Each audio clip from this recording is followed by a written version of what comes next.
Guten Tag zusammen und herzlich willkommen. Ich bin hier mit Herr Strittmatter, der in Jordanien sich befindet. Wie geht es? Salam alaikum. Kulti tamam. Wie geht es, Danke. Alter? Mir geht's gut. Ich bin 2 Monate jetzt schon in der Wüste. Und für die, die das noch nicht wissen, ich mache hier eine Weiterbildung. Ich bin insgesamt 6 Monate hier und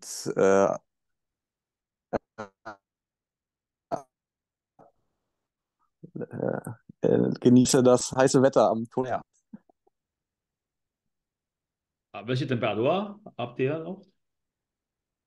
Jetzt sind es, glaube ich, noch Aber noch oder 38 Grad. normalerweise? Ja, also es ist schon komplett dunkel hier. Die Sonne ist schon vor einer Stunde weg. Es sind trotzdem noch 39 Grad. Ähm, Maximal? Maximal, heute waren es, glaube ich, 45, 46. Okay. Wenn ich besuchen gehe, das sollte vielleicht im Winter sein, weil ja, es ist viel zu viel für mich. Ja, es ist ein bisschen wärmer als in Sevilla. Sevilla ist schon zu warm für mich. Also, ähm, das Interessante ist ja, hier ist es Meter tief. Ähm, Bedeutet, das ist, also das Tote Meer, das ist ja im Jordangraben. Ähm, und das macht das Ganze auch nochmal irgendwie umso heißer. Wenn man zum Beispiel in der Hauptstadt ist, in Amman, die ist 1000 Meter hoch. Dann fährt man quasi 1400 Meter ja, nach oben. Und da ist immer ein Temperaturunterschied von 10, 11, 12 Grad, was schon eigentlich ziemlich viel ist. Wenn es jetzt, gestern war ich in Amman, es hatte 29 Grad und dann fährst du zum Toten Meer runter und dann waren 41 Grad. Also das ist schon krass. Okay. Und wie läuft es mit Arabisch? Wie viel hast du schon gelernt? Ein paar Sätze, so ein paar Wörter natürlich, die oft wiederholt werden von den Leuten oder dass man halt schnell den Kopf kriegt. Muss aber zugeben, es ist dann schon, also ich schreibe mir die Sätze auf Lautschrift und dann sage ich's und dann versteht mich keiner. Äh, Aber die meisten Mitarbeiter dort sprechen gut Englisch, oder? Nein. Oder nicht? Nein? Nein. Nein. Also Äh, was warst du dann? ich mache alles auf Arabisch. Nee, die meisten, ich sage jetzt mal so, Rezeption und so weiter, die sprechen schon ganz gutes Englisch oder sehr gutes, normales Englisch, aber viele jetzt, naja, hello, thank you und das war's dann eigentlich. Mm, Die, wo halt jetzt nicht so viel Gastkontakt haben. Und für mich, gut, die Gäste momentan bei uns ist natürlich auch der Situation geschuldet, sind halt alles Locals, also es sind 95% oder eigentlich fast 100% nur Jordanier, die kommen. Und sehr, sehr wenige Europäer oder Amerikaner. Was aber halt natürlich auch gut für mich, wenn ich mit den Gästen zu tun habe, dann kann ich natürlich jetzt auch schon die ein oder andere Floskel und ich stelle mich immer als Yunus vor und nicht als Jonas, weil Yunus ist die arabische Form und dann denken Echt? die aber, ich bin Araber und quatschen dann direkt auf Arabisch mit mir. Ja, du siehst aus wie ein Araber. Ich glaube, ich bin der Einzige im Hotel mit blauen Augen. Echt? Ja. ähm, Wie viele Sätze denkst du, du lernen solltest? Und also ich habe mehr mir oder schon weniger. ich habe schon ein bisschen Vokabular also beigebracht. Zum Beispiel Ikama Saida heißt schön Aufenthalt. Kif Rehritak, how was your arrival? Wie war die Ankunft? Ja, aber dann verstehst du nicht, was sie antworten, ne? Sie meistens Shukran, Shukran heißt Danke und dann gehen sie, ja. Ja, Tekelafi, hier, Gesundheit sei mit dir, bla bla. So, das ist eigentlich immer, oder ich sage dann immer, ähm, weil, also auf Arabisch, ja, heißt ja Naam, Naam. aber Naam, Naam. aber benutzt keiner. Also sie sagen nur die ganze Zeit Äh, Ja, ja, ja, ja. im Morgen machen sie das Gleiche. So, es ist einfacher. Außer man würde es irgendwie gerufen, dann Namen. So, irgendwie, haben sie mir erklärt. Wenn ich jetzt aber frage nach einem Satz, was heißt zum Beispiel kein Problem, ja? Mafi Hm. Moschkeda. So, ich schreibe mir das auf, wiederhole das, er oder sie sagt dann, ja, korrekt. Ich sag's zum Gast, was sagst du? Keine Ahnung. Also es ist irgendwie auch mit der Aussprache hier. Man muss, also es ist höchstwahrscheinlich natürlich mein Akzent, den ich habe und die Aussprache. Man muss schon sehr genau sein, weil die Laute, wo sie haben, also dieses Ausatmen, das ist auch sehr wichtig zu tun, dieser Laut. Das ist wie wenn du eine Cola trinkst und dann so. Und das ist, Ja, es gibt viele verschiedene äh, R, Ch, ja, ja. auf Arabisch, die in andere Sprachen, die europäische Sprachen, nicht existieren.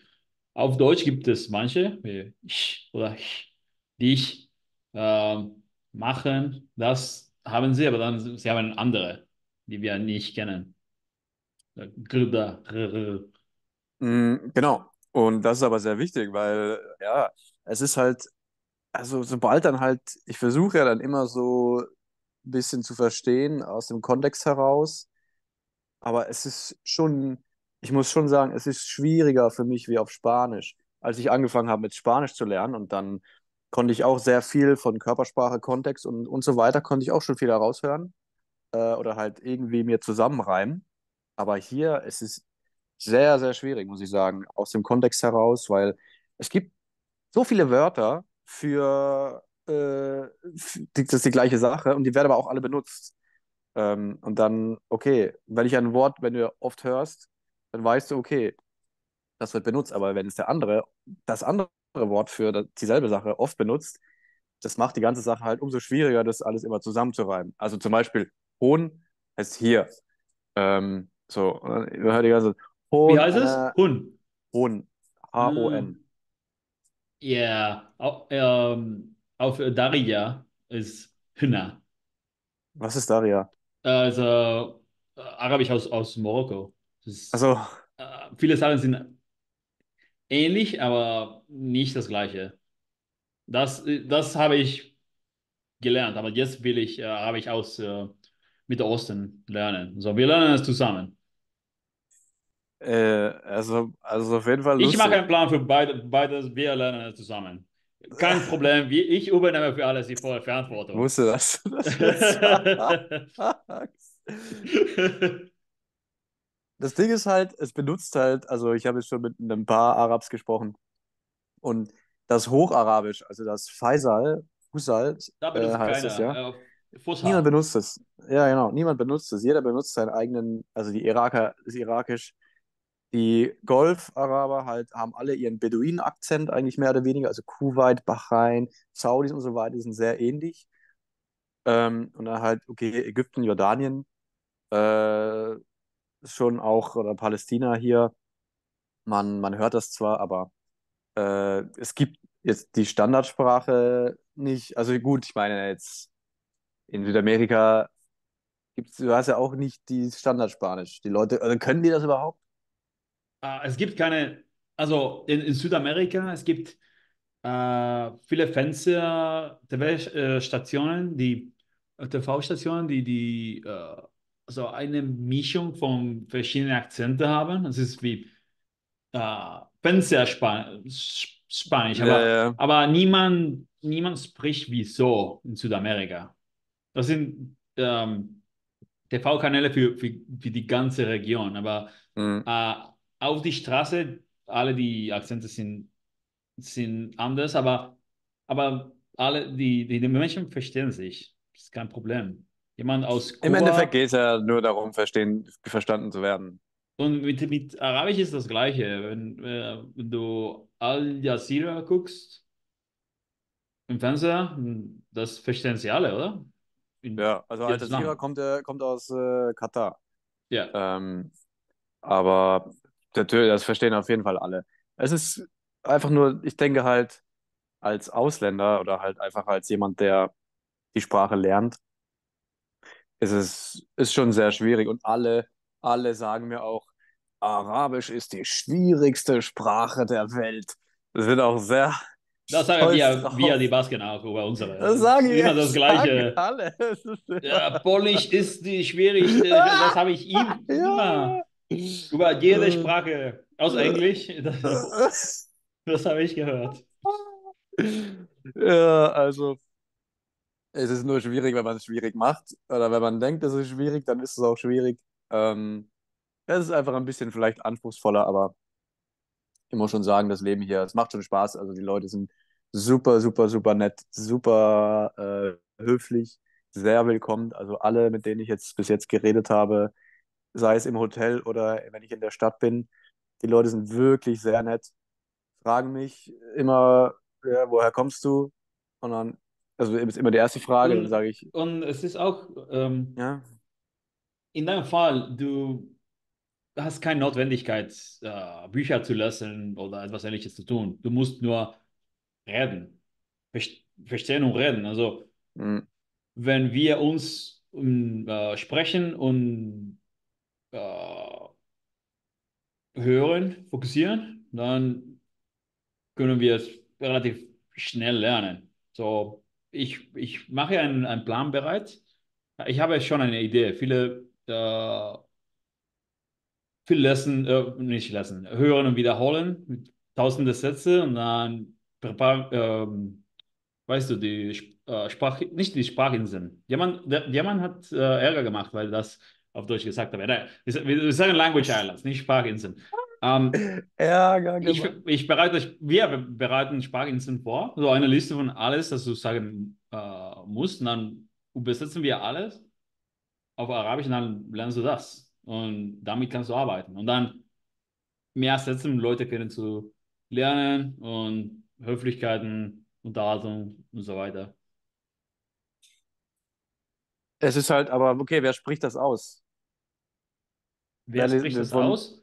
Du bereitest die Künstliche Sätze vor. Intelligenz. Und Ja, ich dann, hoffe, die wenn macht das das auch richtig. nicht das Richtige ist, du kannst ganz einfach lernen, dass es nicht das Richtige ist, wenn du mit Leuten das benutzt und sie sagen, na, Baby, du klingst dumm, wenn du das sagst. Okay, dann du lernst du das. Aber das ist besser, als fast nichts sagen zu können. Besser als nichts sagen sie. Ja, auf jeden Fall. Ähm, Wenn ich kann du sie auch 200, vorlesen lassen 300 von Sätze jemandem, ja. lernst und dann fängst an viel mehr zu sprechen und viele Fehler machst, dann lernst du viel schneller. Ja, und vor allem, also im operativen Geschäft ist man ja sehr viel mit den Menschen und sehr Ja, viel mit den Mitarbeitern, wo man sehr viel auch spricht. Ähm, Wie gesagt, er hatte nur Vorteile. Äh, Es ist aber, also mir ist aufgefallen, es ist wirklich, wenn ich es probiere und sage und wiederhole, okay, bei paar Sätzen, bei vielen Sätzen bin ich mir schon sicher, das ist jetzt die richtige Aussprache, aber es ist wirklich oft so eine kleine Betonung und die Leute die ganze Zeit, wird, keine Fadal, Sorge. Afwan. Ich habe Materialien darüber, um die Aussprache zu lernen, können es mit Hören und Wiederholen. Einfach Ja, mit. es ist im Endeffekt, also was ich halt im Allgemeinen sagen will, es ist sehr viel Feinschliff, also wirklich, wo du halt an arbeiten musst, nochmal eine kleine Schraube nochmal drehen, dass die Sprache auch wirklich richtig gesprochen wird. Und dann halt das Verstehen auch nochmal. Aber wenn jemand eine klare Aussprache hat, dann ist es natürlich einfacher. Naja, aber ist auf jeden Fall eine gute Idee. Hm.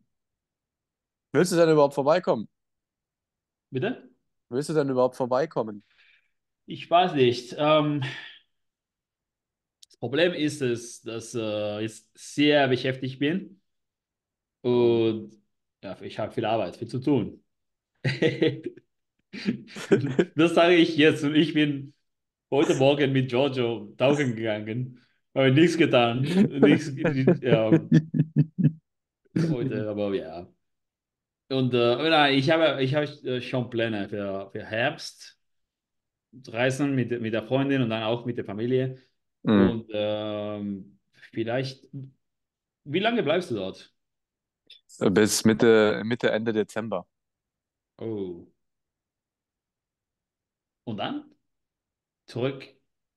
Baref, keine Ahnung. Hm. Ich Also werde versuchen, dich dort zu besuchen. Silvester bin ich in Spanien, aber in Andalusien. Hm. Dann, du kommst hier auch, oder? Irgendwann.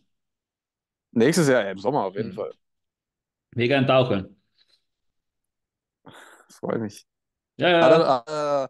hat Giorgio noch sein Boot? Lass uns lieber bei Arabisch bleiben, bevor wir jetzt hier Okay. abschweifen. Ähm, Also, also ich nochmal glaube kurz vielleicht. damit, du kannst anfangen. Also, hören und wiederholen und dann Language Islands vorzubereiten und die Sätze lernen. Und wenn du 200, 300 Sätze gelernt hast, damit kannst du ein bisschen sprechen. Und dann machst du es weiter, weiter. Und dann lass uns das für eine Woche machen. Ich bereite alles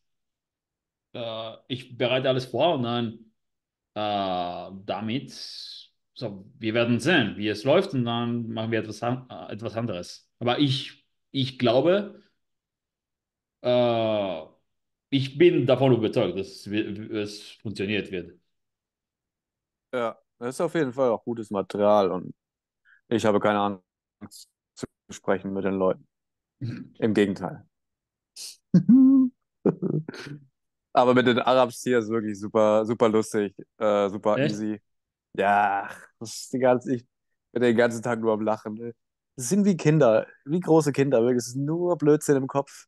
Aber es ist so witzig. Ich ja auch, weißt du? Ja, Also, ja, es aber ist so. darum ist es gut für dich. Du solltest vielleicht dort bleiben.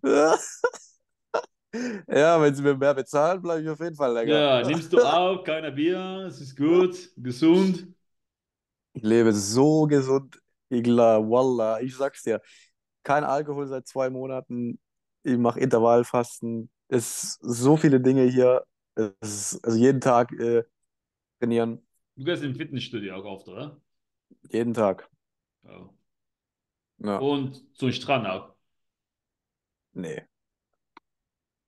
Aber Ich ihr habt war dort einen Strand, oder? ja, also das Hotel ist Ist direkt das, am Toten ist Meer. das nur für Kunden, oder? Der Strand ist nur für Gäste, aber das Staffhaus, wo ich jetzt gerade bin, das ist irgendwo im Nirgendwo. Ja, okay. Also das ist 15 Minuten mit dem Bus weg vom Hotel. Okay. Im Toten Meer war ich jetzt letzte Woche zum ersten Mal. Echt? Warum? Ja, geile Zeit. Hm. Aber also die Arbeit ist ja 6 Tage arbeiten, 1 Tag frei. Ähm, und an meinem freien Tag gehe ich meistens nach Amman und also in die Hauptstadt. Und dann, wenn ich nach der Arbeit, da will ich eigentlich nach Hause und jetzt nicht nochmal ins Tote Meer. Aber letzte Woche war ich dann in einem anderen Hotel hier und habe mir so einen Tagespass, Daypass geholt und war dann es war gefühlt sicher 50 Grad, war ich dann am Strand unten und im Toten Meer dann, ja. War auf jeden Fall lustig. Wie war es? Die Wasser.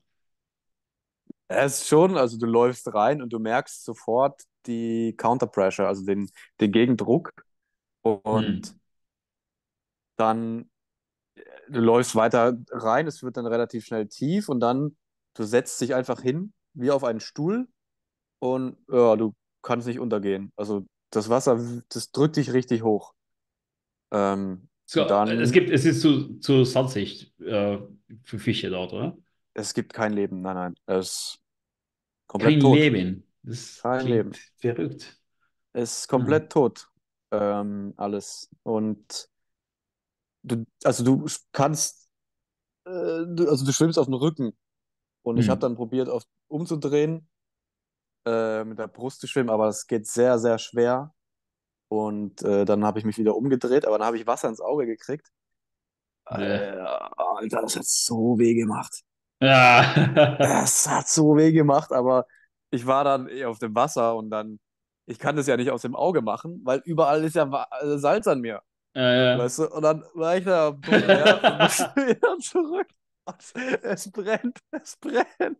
Ich bin dann wieder zurück zum Ufer, zu meinem Handtuch und dann. Boah. Ah, scheiße. Ähm, Ja, aber du gehst lieber zum Strand hier, ich wenn gehe du geh zurück lieber wieder an ich geh zurückkommst. lieber an die Concha, Hm. wie ans Punta Tote Reta. Meer. Auf Hm. jeden Fall bei gutem Wetter. Nicht bei 50 Grad. Ach, Aber ja, und dann kann man sich ja noch mit diesem Schlamm einreiben, also mit dem Dead Sea Mud, mit dem Toten Meer Schlamm. Ähm, Das ist so schwarz. Ich weiß nicht, ob du das mal wofür gesehen ist hast. das? Gesundheit? Ja, ja, ist super gesund. Also das Tote Meer ist ja super gesund und wegen diesen ganzen Mineralien und dann dieser Schlamm, der macht alle toten Zellen weg von der Haut und hat halt super viel, was weiß ich, für biologisch wertvolle Stoffe. Ähm, Das lässt du so 10 Minuten eintrocknen, dann wäschst du das ab und die Haut fühlt sich wirklich danach an wie so ein Babypopo. Also das ist richtig krass. Weich und halt Aber sehr gesund. die salzige Wasser ist sehr ungesund, oder? Nee, Und auch hier sind, gefährlich, oder nicht? also gefährlich im Sinne, du darfst halt nicht länger als 15 Minuten solltest du jetzt nicht im Wasser bleiben. Und was passiert, wenn du länger bleibst? Ich glaube, naja, du trocknest halt aus, ne? Weil die Haut nimmt halt sehr viel Salz auf. Bäh. Und ja, also es ist schon, er hat natürlich probiert, ne? Bäh. Muss ich ja machen. Er ist schon ordentlich salzig. Ähm, Ja, 20 Minuten war ich da unten ungefähr und dann wurde aber zu heiß. Also das ist wie im Ofen. Ist echt heftig, wie heiß das da wird. Also wirklich sind gefühlt wirklich 50 Grad. Es waren, glaube ich, 45 Grad oder so. Aber du bist ja minus 400 Meter nochmal unter dem Meeresspiegel. Bist wie in so einem Ofen drin. Und ja, aber es gibt hier mehr Sauerstoff. Also umso höher du gehst, umso weniger Sauerstoff hast du ja Ja, auf dem Berg um. Aber das Gleiche ist auch in die andere Richtung. Umso okay. tiefer du gehst, du hast auch mehr Sauerstoff hier. Also ja, das So, weiß die auch nicht. Atmung ist dann besser oder Richtig gut. einfacher. Ja. Weiß nicht, ist super gesund alles hier. Also Tote Meer an sich gesund, die Luft hier ist super gesund, du hast viel Sauerstoff, dann das Wie riecht Sonnenlicht es? gibt auch nochmal eine gute Strahlung. Was meinst du jetzt am Toten Meer, wie es riecht? Um die Wüste allgemein. Hier jetzt Hm. nicht besonders. Ähm, aber in Wadi Rum, das ist in Südjordanien, an der Grenze zu Saudi-Arabien, da war ich Ende Juli. Das ist richtige Wüste. Ähm, Das ist richtig cool. Dort hast du dann wirklich ein Desert, Desert-Feeling, komplett alleine, weg von der Zivilisation im Beduinengebiet. Wilde Kamele laufen rum. Das ist schon richtig geil. Also, ich habe da auch übernachtet in der Wüste dann, in so einem Beduinenhotel. Mache ich auf jeden Fall nochmal. Und in Petra den Tag davor gewesen. Okay. Ja, auch Wie, viel laufen, ha? wie war Petra? Sehr interessant. Ähm, Sehr groß. Also, man kennt ja nur diesen Tresor, dieses Gebäude, dieses berühmte Gebäude, halt, dieses Weltkulturerbe oder Weltwunder. Aber das ist ja eine ganze Stadt da drin. Also, Ja? sehr viele Höhlen, also sehr ähm, architektonisch richtig krass. Dann du siehst sehr viele römische Überreste, also Amphibientheater noch, weil dann die Römer da auch noch waren und byzantinische Theater und so weiter. Und das ist alles in dieser Schlucht, also alles in so Schluchten. Wir waren 6 Stunden drinne. Also du läufst schon sehr viel halt. Ähm, Wirklich, also hat mich sehr beeindruckt. Hat mich sehr beeindruckt. Riecht viel auch nach Ziegenkacke. Überall. ähm, und am Ende musst du nochmal 1000 Stufen nach oben laufen. Und dann ist da immer noch nochmal so ein Tresor und so ein Café. Ähm, und ja, da, überall wollen sie dir einen Esel andrehen. Also da, dass du nicht die Stufen hochlaufen musst, sondern du nimmst einen Esel und du sitzt auf dem Esel und der Esel läuft dann hoch. Okay. Aber naja, der arme Esel, sag ich nur. Da war dann nur so ein Araber, der wollte dann, ja, danke, danke, you need a danke. Ich so, nee, danke. Und dann meinte er, look at me. Und dann zeigt er so seinen Bauch, klopft so auf seinen Bauch. Ha, lazy but crazy. Take a donkey. Ich weiß jetzt nicht, was er damit sagen wollte. Ähm, und die Stufen am Ende sind schon sehr, also sind jetzt keine deutschen Stufen, sage ich jetzt mal. Das ist ja schon alles sehr weit und jetzt nicht Stufe für Stufe. Da läufst du wieder gerade, dann wieder Stufe und es sind dann schon, Was ist denn ja, alles sehr alt, oder? ja, ja, also das ist, wie gesagt, sehr faszinierend. Sehr, sehr Hm. faszinierend. Also sollte man schon einmal im Leben gesehen haben. Ja, diese Art von Sachen interessiert mich immer. Äh, du weißt, dass ich für Geschichte sehr interessiere. Da bist du in Petra gut aufgehoben. Hm. Und Ich war dir gut. werde nächste Sommer Plan ist es, zurück nach Griechenland zu gehen. Wohin? Aber in die Inseln. Ja, das sind doch nur Touristen. Das sind doch nur Giris. Hm, wie uns, ja. Alter, Zeit wird knapp, glaube ich. Ja, Tiempo ja, restante de la reunión. Weil ich immer die kostenlose Version benutze. tamam, tamam. Hm. Dann würde ich sagen, beenden wir das Ganze, Ja, oder? und ich schicke dir einen Plan und fangen wir an, das zu Mhm. lernen. Und dann nächste Woche machen wir noch eine Videocall und Auf Englisch oder auf Deutsch ja, sogar? lass uns alles auf Deutsch machen. Auf Oder Deutsch willst alles. du ein bisschen Spanisch auch sprechen? Sí, porque no practico mi español aquí. Entonces Okay, dann no quiero olvidar todo. la semana que viene hacemos alemán y español. Sí, es una buena idea, media, media. Weißt du, dass Georgia jetzt eine Freundin hat? Oh, Ja, ja. findest du das auch relevant für den Podcast? Nein, aber es ist Spaß. Es war-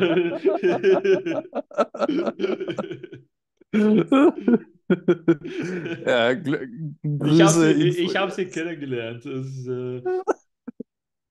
Warte, er hat sie sicher in der Bikerbar kennengelernt. Ja, sie war die Kellnerin.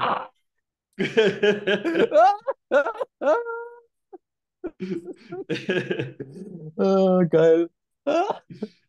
Ja, die gute alte Giorgio. Sag ihm liebe Grüße von mir nächstes Mal. Ich werde es tun. Also, Tamam, also, Chalas. Fertig auf Arabisch. Chalas, dann. wir sehen uns nächste Woche, Alter. Sehen wir uns nächste Woche. Und dann geht's weiter mit der Achse Totes Meer San Sebastian. Genau. Ciao. Auf Wiedersehen.